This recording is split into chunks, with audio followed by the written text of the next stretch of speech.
Oh no. Okay. Oh, hi. And Hello. you're live. Thank you for tuning in and joining SHI with our virtual demonstrating artist, Lily Hope today. It will be a live Q&A, so feel free to ask your questions. Hello, and I'll make sure Lily gets them. Hey, thanks for having me, Sealaska Heritage Institute, and Rochelle for hosting. We're hanging out waiting for you to ask questions, and this is kind of closing up week 2 of my virtual demonstrating artist residency with Sealaska Heritage.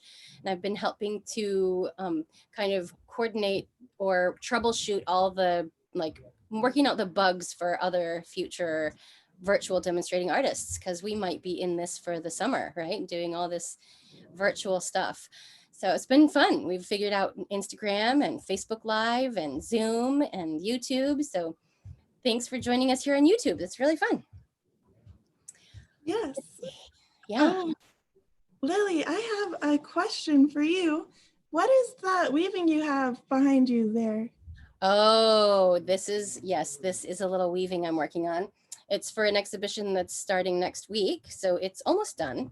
But this is going to be a coronavirus mask woven. So the little nose is already in, and the little like Chilkat face is, the mouth is going to go in next.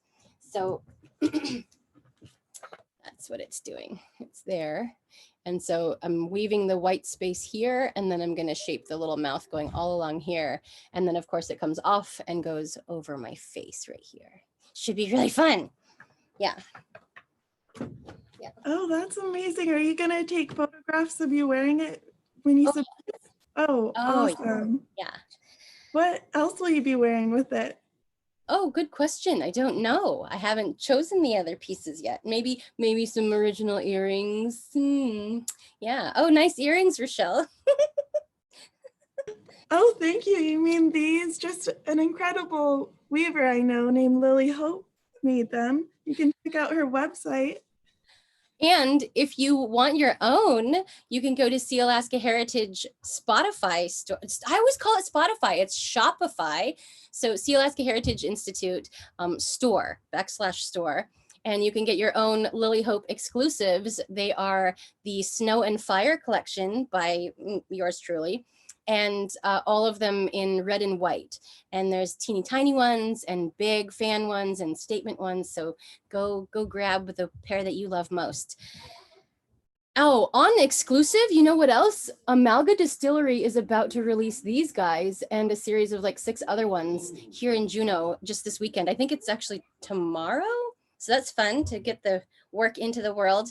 And these ones are themed on their wallpaper, because Amalga Distillery is already so well branded and using their wallpaper. So we thought, well, what if we made some that were like pulling those colors off the wall and having those come to life in Ravenstail weaving?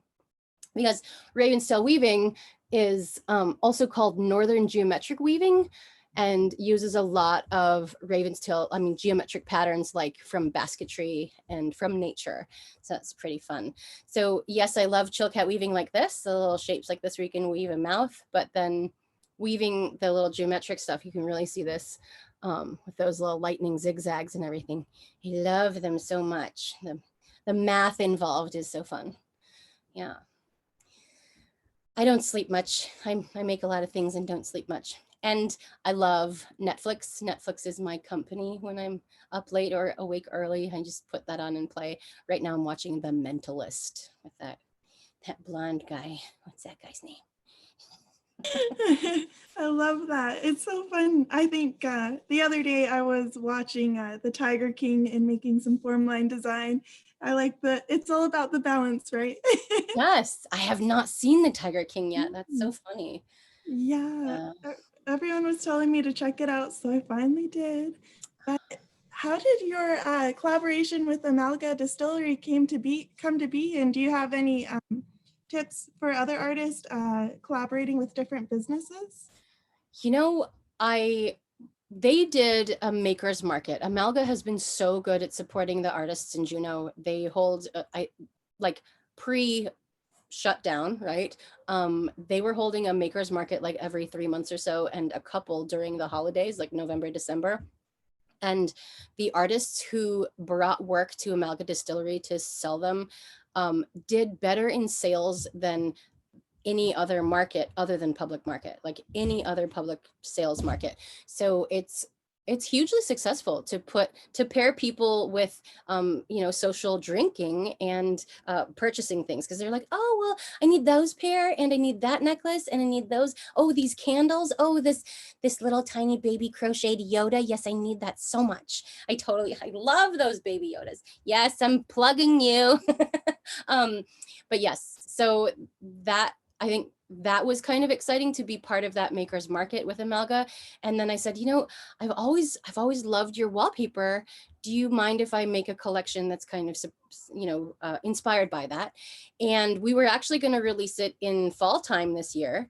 And then they actually approached me, they remembered me, and they said, we want to start featuring one artist a week to kind of give away some of their work. So can we buy a pair of your earrings? And I said, well, yes, you can, but can I just make your collection now instead of waiting till August? Because then you can give away a pair of earrings, and then anyone who doesn't win gets to still enjoy the earrings themselves too, and get a pair themselves. So very limited edition earrings. There's only 20 total made, so get a chance for those. And they are hoping, Amalga Distillery is hoping to feature another artist next week. I don't know whether it'll just be, the one item, or if they'll have a collection also, but it's fun. And that's part of the excitement in being an artist, especially right now, is figuring out how to build those relationships, or just ask and say, hey, I really love what you're doing. Like maybe Dames and Gents or Pretty Please, and say, I love what you're doing. Is there some way that you and I can mutually benefit from this relationship and put out some new work? So yeah, that's been good. And I call it guerrilla marketing. Well, synergistic marketing really, but guerrilla marketing in that we're thinking outside of the traditional, like, I have to place an ad, or I'm going to pay for a Facebook ad or an Instagram thing, or yeah. So that's good. And I love actually watching Crystal Whirl and Jennifer Younger, Jennifer's Copper and Silver. They're doing some collaboratives with the fish skin and the silver, like the engraving and everything. And Jennifer's Copper and Silver, she also does the little tiny pieces of spruce root in there. So they've like attached the salmon skin to the metal and then lashed it together with the spruce root. So cool. So finding those other artists who are like, ooh, you do something that I really like. How do we merge? Like Ricky Tagaban and Roz and Mary Cruz, they're doing a lot of metals and weavings together. And that's pretty fun. Find those artists that inspire you and go connect with them, or those businesses that you want to patronize anyway. And you're like, wait, let's do that. Yeah. I love that. And I love those collaborations too. I've seen both of those works and it's so fun. And speaking of Crystal Whirl, she has a question for you. She's wondering what your daily routine looks like during COVID-19. Woo, good question. Well, I didn't bring them in with me. My children are in the other room, so I didn't get to bring them. But this morning I got up at 6:30 with my littlest person, and she had to do the number 2 in the potty. So while she was doing that, I grabbed all my collage stuff and put it out on the table, and pressed go on my coffee pot, and started getting ready for that, so that when she was done, she and I actually sat next to each other and cut up paper. I cut up somebody else's painting, a small child from yesterday. I have like 70 little kid paintings in my house, like they just keep stacking. So I cut up some paintings. I had some photos of my Chilkat shapes, had some scraps of warp and little yarn pieces, and put those together. And in about 45 minutes, I made 2 collages, and she made all sorts of mess and some pretty art too, but all the gluing and stuff. She was using Elmer's glue and I was using matte medium. So art materials, kid-friendly materials, but super fun to get together and like with my kids, I get to do that first. So that's part of the process. I also talked about this a little bit in the Art of Business. No, in one of my last week's videos, I think it was Wednesday or Thursday, but I also like to do morning pages. So I've kind of been flip-flopping back and forth, make a collage, do morning pages, same. Like one of them is getting the angst out, the other one's getting the angst out by cutting up paper and gluing or matte mediuming. So morning pages, 3 pages or 3 interruptions from my kids. And after that 3rd interruption, I'm like, forget it. You're not going to let me write anymore. Drinking my coffee, maybe having some raisin toast with raspberry jam or thimbleberry jam or blueberry Alaskan jam. And so that part. And then after that's done, I often have to set my kids up with breakfast or snack or that kind of stuff. Then I leave my house and go to my studio all alone and usually weave for 2 or 3 hours, probably 2 hours. And then I have to like check social media. Yeah. And then a little bit more weaving or check in on any orders that have come in, weave those pieces or start weaving those pieces.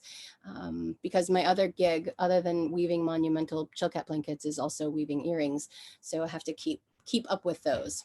And I weave them to order. So they're all on my website, but I weave them every time somebody orders something.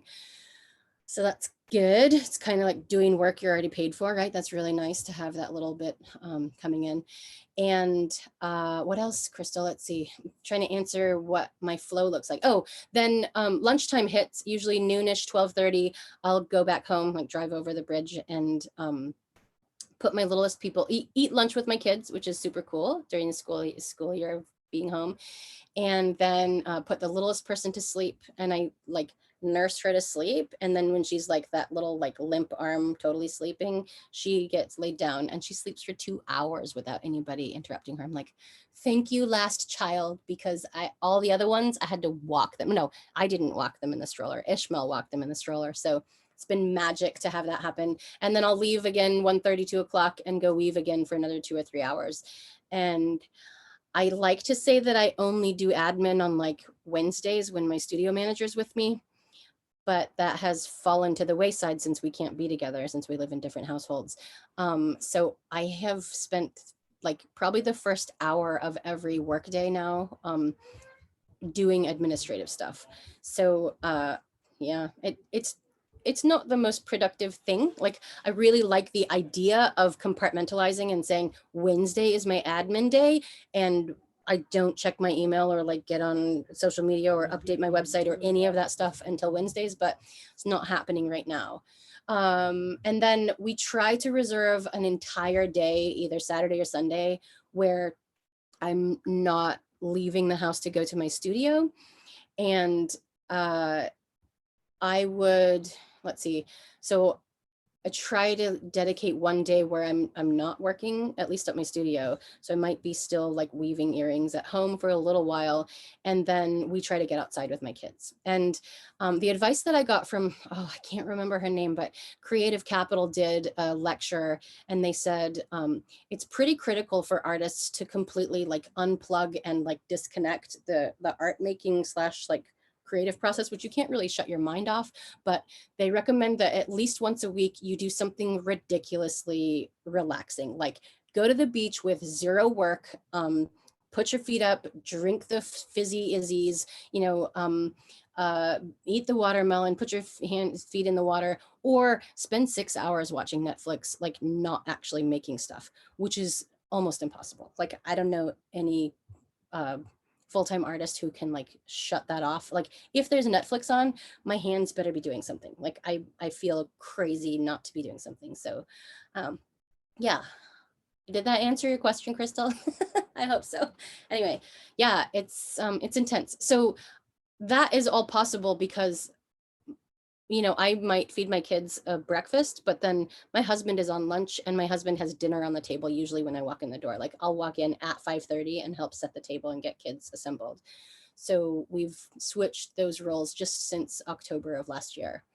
That has been pretty critical. So I don't love cooking when there are little people around.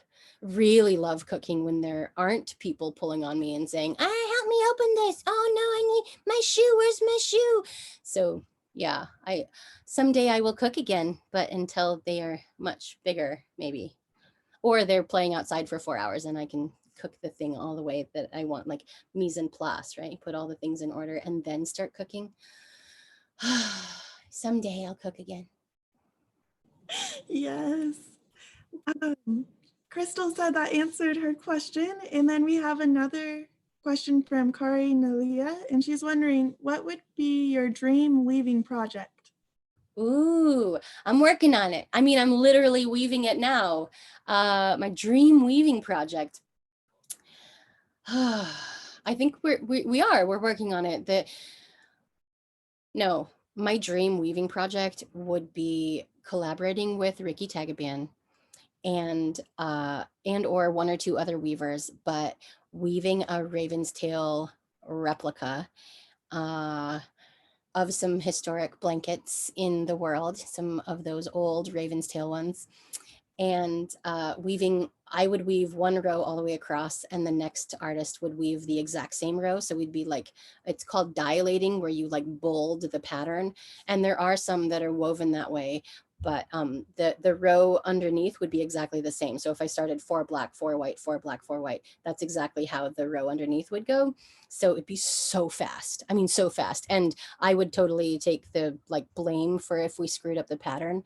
But that's what I really want to do that, mostly because for the 2,000 hours it takes me to weave a Chilkat blanket, me and one other weaver could probably finish a Ravenstail robe in like 2 or 3 months if we were spending the same number of hours in the studio, which we don't get to do for the next few months. So that's my like long-term dream goal, is to like recreate an old one and or collaborate with Ricky and like weave the exact rows underneath and just go for the joy of the creation in the speed of it, right? So to see it come alive so quickly, like, you think it takes 9 or 12 or 24 months to gestate this thing? Let's do it in 3 months. So I'd love to do that. Thanks for asking, Kari.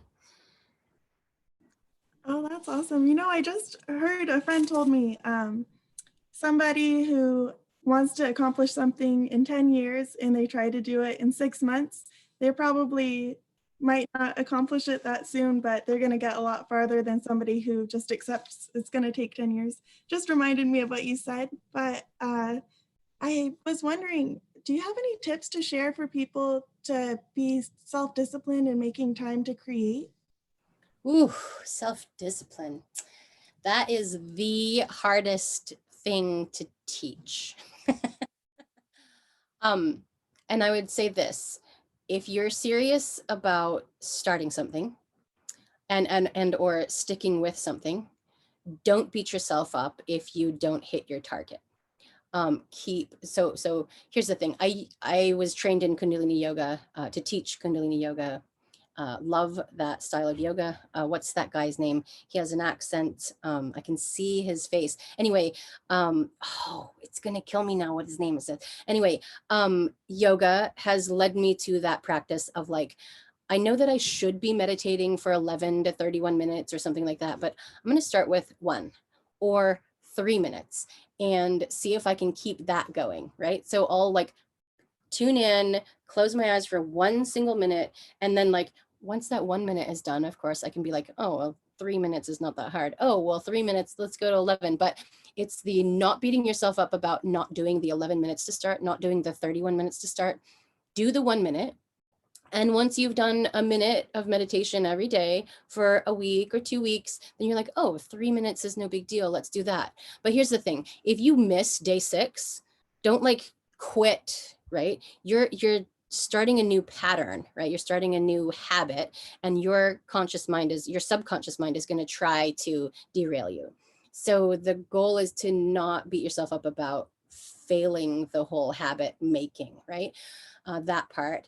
And discipline is the same in weaving of like, okay, I am going to spend 90 minutes not interrupted by anything. I'm going to sit here for 90 minutes and just weave, do the thing, right? Sometimes it's 40 minutes and then my aunt calls or my sister calls, or I'm like, oh, I really want to see what so-and-so is doing on Facebook. So I try not to beat myself up about it and just make progress, just keep like little tiny bites of it. And yeah, can you tell I beat myself up a lot about not doing the things I'm supposed to be doing? Yes. So best advice given from somebody who's still really learning to discipline. Oh, awesome. Thank you for all those tips. I think I do fall into that myself where I'm like, okay, I'm gonna run every day, and then I miss one day, and then I just don't do it again. So Yeah. that advice that you're learning a new habit and to be gentle with yourself.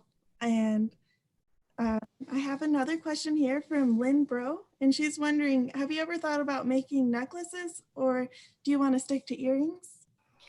Ooh, it's a good question. I have made a few necklaces. I really like this size that's like an inch and a half or so, and then like 3 inches long. And Ricky Tagaban and I were just FaceTiming the other day, and we were like, dude, how come we need to be making more necklaces, but like totally male focused so that guys can be wearing this stuff too? Because weaving is not just for us ladies or people with holes in their ears, right? So I'm not going to tell you what it is that he and I are going to make, but I'm going to release the Ravenstail ones and he's going to release the Chilkat ones at the same time.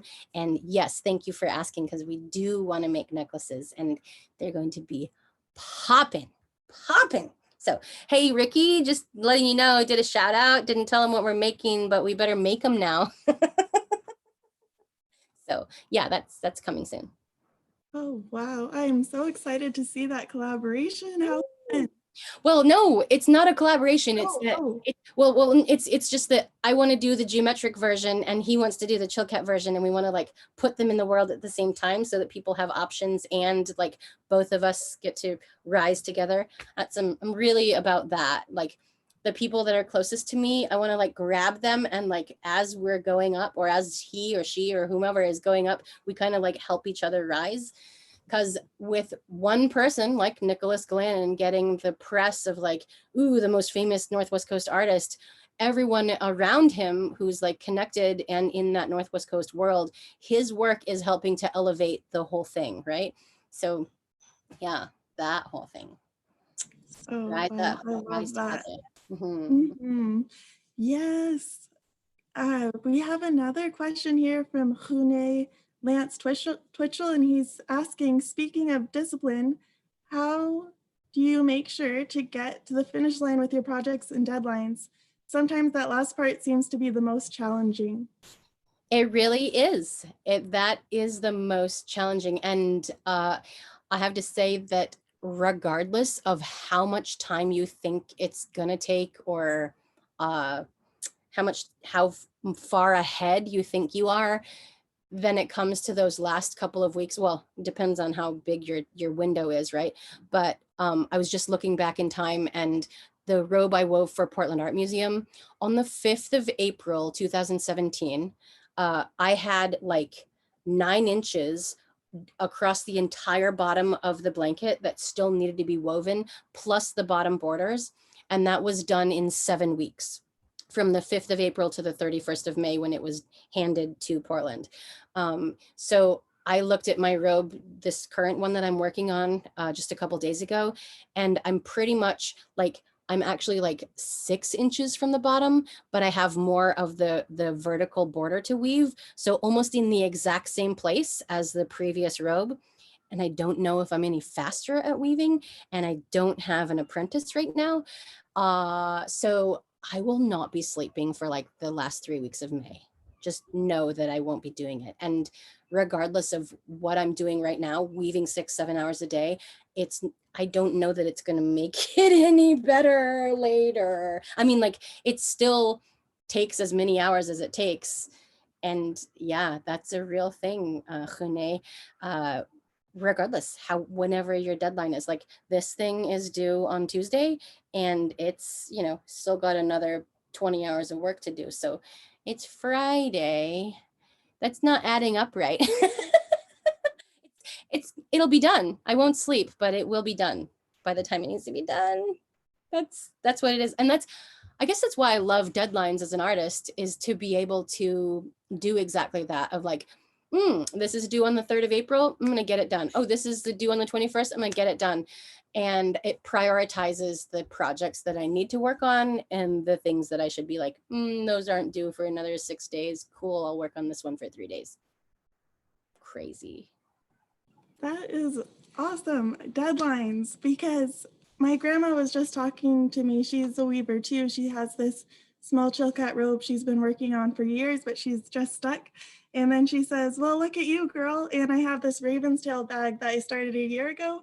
And I only have probably 2 more rows before it's done. And it's just sitting there. And she's like, what's your excuse? So deadlines, we need to set deadlines for ourselves and then complete it. I like that. And that's great about being an art student too, is when you have the deadlines, things get done. So it's true. So that's actually that was advice from Nicholas Glennon. He said, you know, having shows that you have to prepare for makes you make the work. Like you might be making the work, da, da, da, and then you're like, oh wait, I'm going to put this entire collection together. Boom, it's done for this date.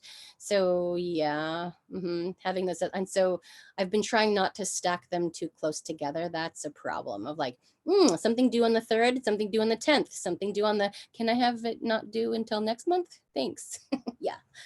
So watch yourself. My sister, Ursula Hudson, is so good at like, she'll like, I don't have a book with me, but she has a little planner and she opens the page like, what do you call that? Horizontal, like long ways. And she will actually like write January, February, March, April, May, June, July, whatever. And then like stretch her projects across that page and be like, okay, this blanket for Seattle has to be done by this date. And then she kind of tracks that. And then she's like, oh, this show opens in 3 weeks. And then she tracks that. So she kind of hits these little targets and she can be like, well, I've only done 1 of the 7 collages that are due. I should probably work on one of those, you know, that kind of thing. So that's really cool. That is really cool. I like that. Those big calendars really do help, I think. Yeah, the visual. And I'm such a colorful, like I want it all in color coded. So like one of them is in bright turquoise and goes across, and then the next one's like yellow. Oh yes, they are in Chilkat colors. Everything Chilkat colors. Oh, I love it.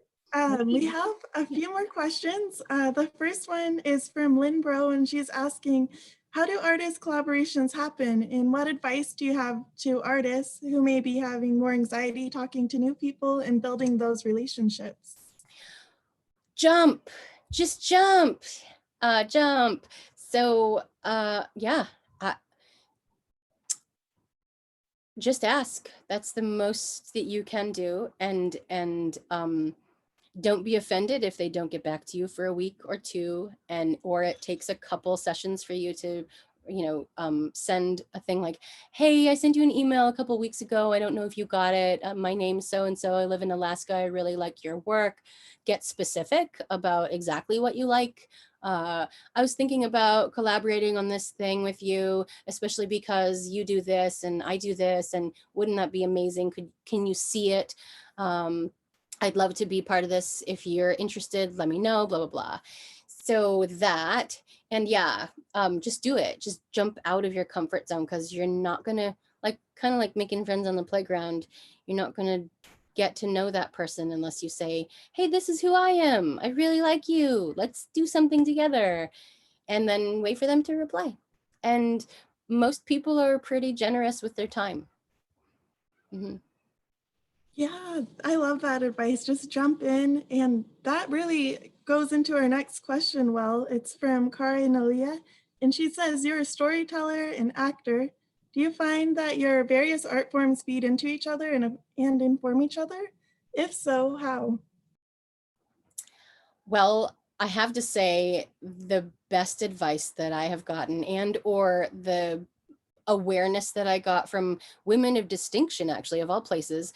The Aware Shelter here in Juneau does this annual dinner, and 3 of the 4 women who were honored at this dinner, the women of distinction, 3 of us had theater training, and just so compelling to listen to these other women. I was just like, wait, what, how are they speaking so well, but this is not their usual life, right? We're just supposed to talk for 5 or 6 minutes about our work.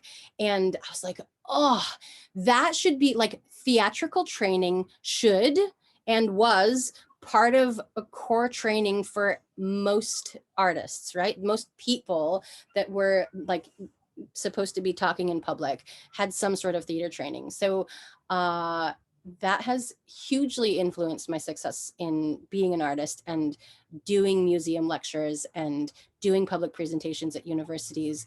The butterflies that you get right before going on stage still happen. I mean, they still happen to me, but they happen a lot less than people who don't have a theatrical background or a training in storytelling or theater. And I don't know that I had like professional, like university training in storytelling. I think that was like built in my childhood and in my theatrical training in high school and things like that. And college, I took a lot, and I was a professional actor at Perseverance. So I think that those skills have hugely affected my ability to articulate ideas on the fly and tell stories that are not necessarily indigenous tradition, but be able to articulate ideas clearly and without ums and ands and all that. So thanks for asking, Kari, because yeah, I would say do some sort of theater training, or the not mudrooms, but the other one where they do the, oh, my brain just doesn't want to do that. It's where you get to bring in your speech and present it. What is that called, Rochelle? Toastmasters? Yes, Toastmasters. And they have like 2 or 3 options a week, Toastmasters. Some people were like, well, why are you, like this particular senator, why are you present at Toastmasters? You're a great speaker. Like, what? And she was like, yeah, that's because I come to Toastmasters. So it's like, oh, you don't have to like stop practicing your craft, right? So make that part of your life if you're going to continue to be a public artist and continue to speak. Yeah, and study the great artists. We've been watching Genius on National Geographic Genius series about Pablo Picasso. That has been amazing. And read the book Success Through a Positive Mental Attitude. That has been transformational, like just so amazing. So those things.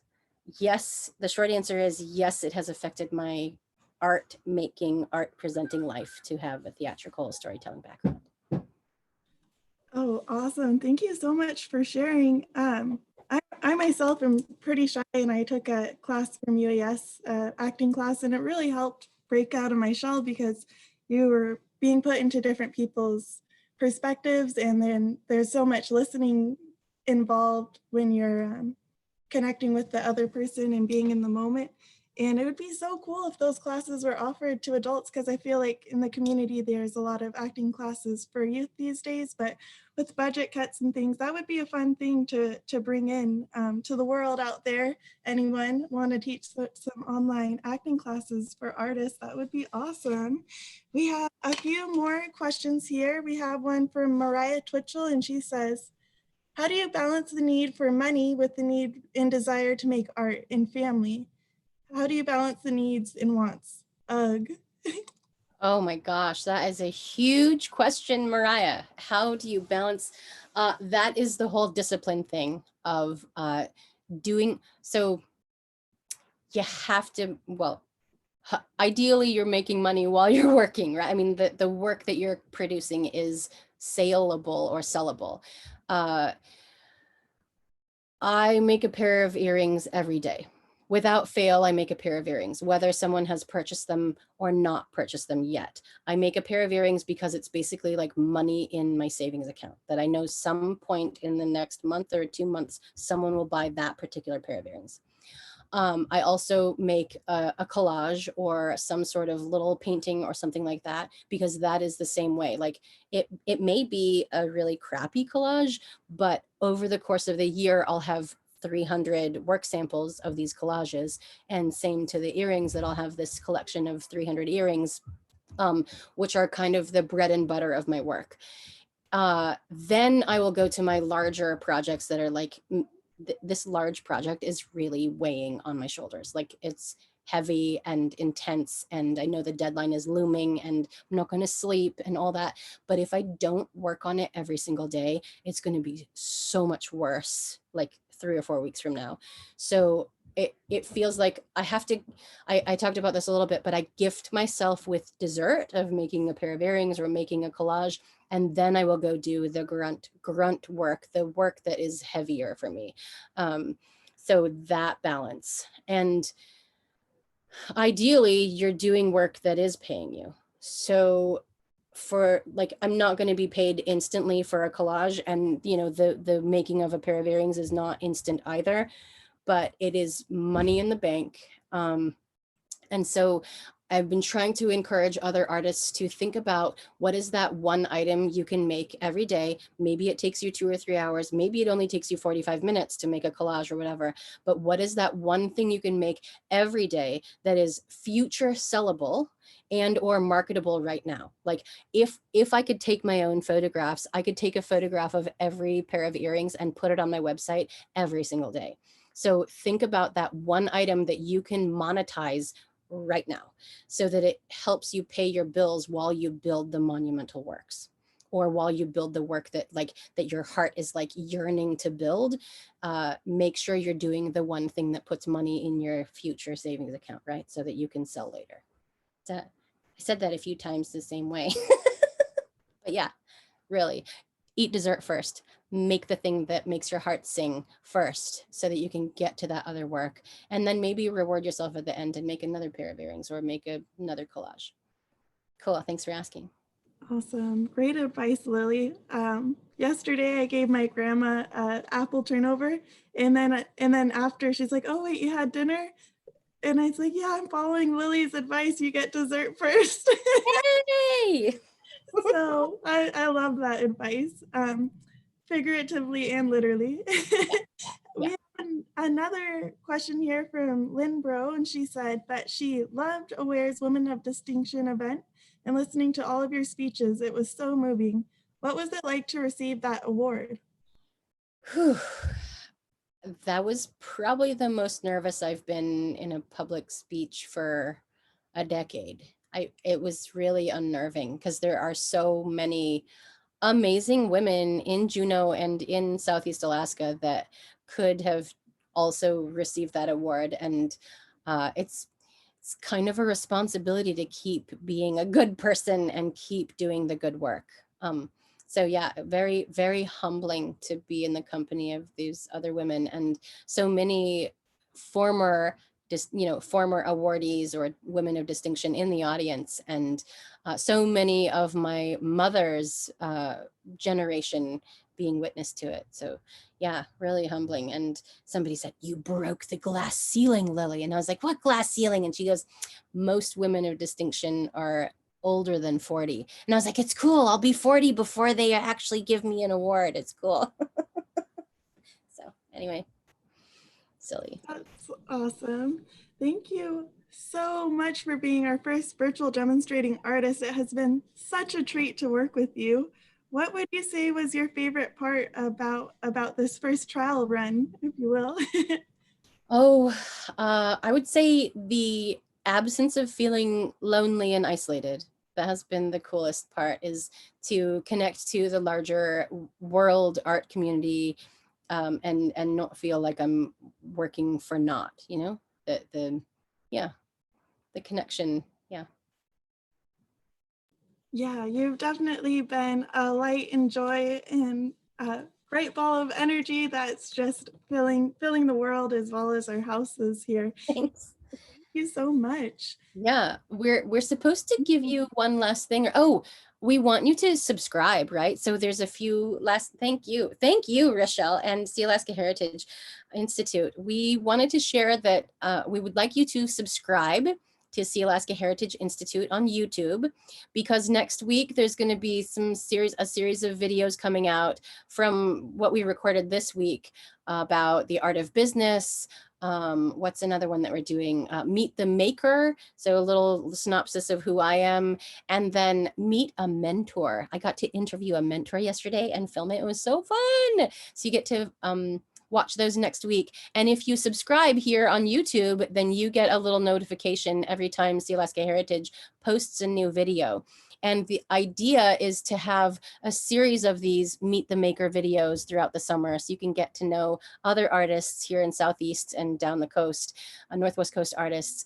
And then you'll be able to, like, you know, learn about the art of business from each one of them and meet one of their mentors online and all that.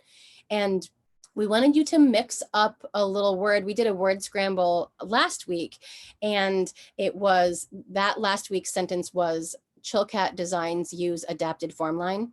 So here are a few words that you're going to want to re-scramble, okay? And you're going to submit this online.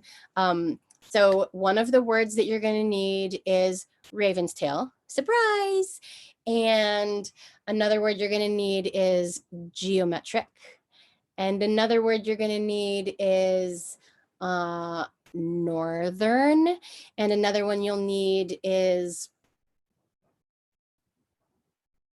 often. What's another one?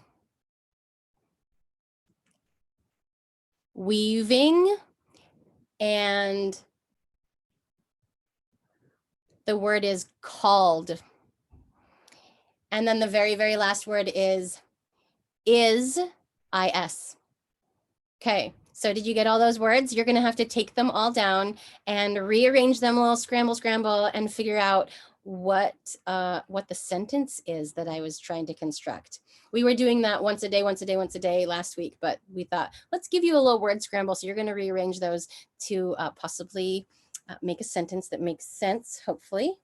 Does it actually make sense, Rochelle? Did I miss a word? I think you covered them all. You can check, the form will be on Instagram and the links in the bio to be able to unscramble those words and submit your guess by 3:30. And if you unscramble correctly, you'll be entered in for a drawing, and that will be released with the winner at 4:30 today. We'll also try to post it to Facebook, link with the form. And it has been my pleasure to sit with Wushkin Dane Da'at Ye Duasauk, Dak Dane Ton Sati, Tak Hit Yidach, Kakashai Hit, At Kasne Ach Sati, Lily Hope. Her Tlingit name is Wushkin Dane Da'at. She is Dak Dane Ton from the Tak Hit Snail House in Kashai Hit Manfred House, and she is a weaver. And she's been weaving for 25 years, and I'm so excited to see all the work that you do for the rest of your life. And thank you for sharing all of your knowledge with us here. And be sure to subscribe and check out her videos that will be released during next week. Hopefully around lunchtime each day next week, we'll have a video on our YouTube channel. Thank you so much. Bye, everybody. Bye, take care. Have a safe weekend.